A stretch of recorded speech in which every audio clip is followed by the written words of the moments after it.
Alcock and Brown could not find a suitable takeoff site for a long time, seeing the crash of two overloaded aircraft at the start. Then it took a long time to wait for consistently favorable weather, and on the 10th and 11th of June a squally wind blew. By that time, the British press was already full of reproaches against the indecisive aviators. The weather improved on the 13th of June, but during the refueling of the aircraft, the landing gear shock absorber could not withstand the heaviness, after which it was necessary to drain all the gasoline and repair the landing gear. Repairs and refueling continued throughout the night. At dawn on the 14th of June, the pilots took off in a strong westerly wind, and the plane ran more than 300 meters before breaking away from the runway. The overloaded machine, even at maximum engine speed, could not rise above 400 meters. In these conditions the crew fell into continuous clouds. In the fog, the windmill of the electric generator broke. As a result, the pilots lost radio communication and heated flight suits.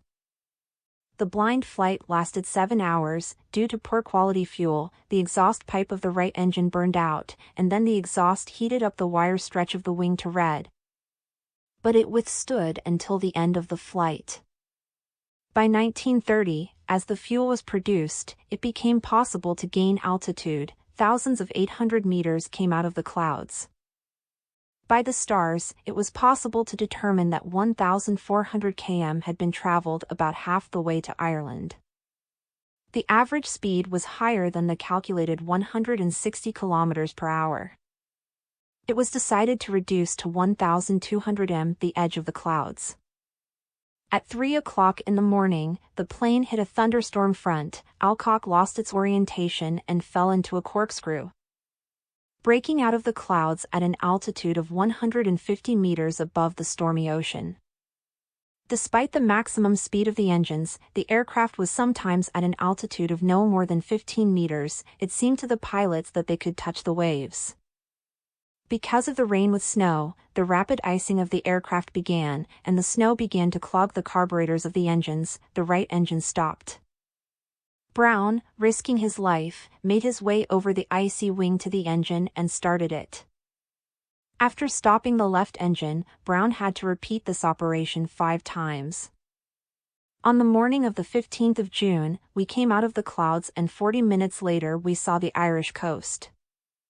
Alcock navigated the mast of Clifton's radio station and decided to try to sit down. A green field was found nearby, which turned out to be a swamp, and the locals tried to show with gestures that it was unsuitable for planting.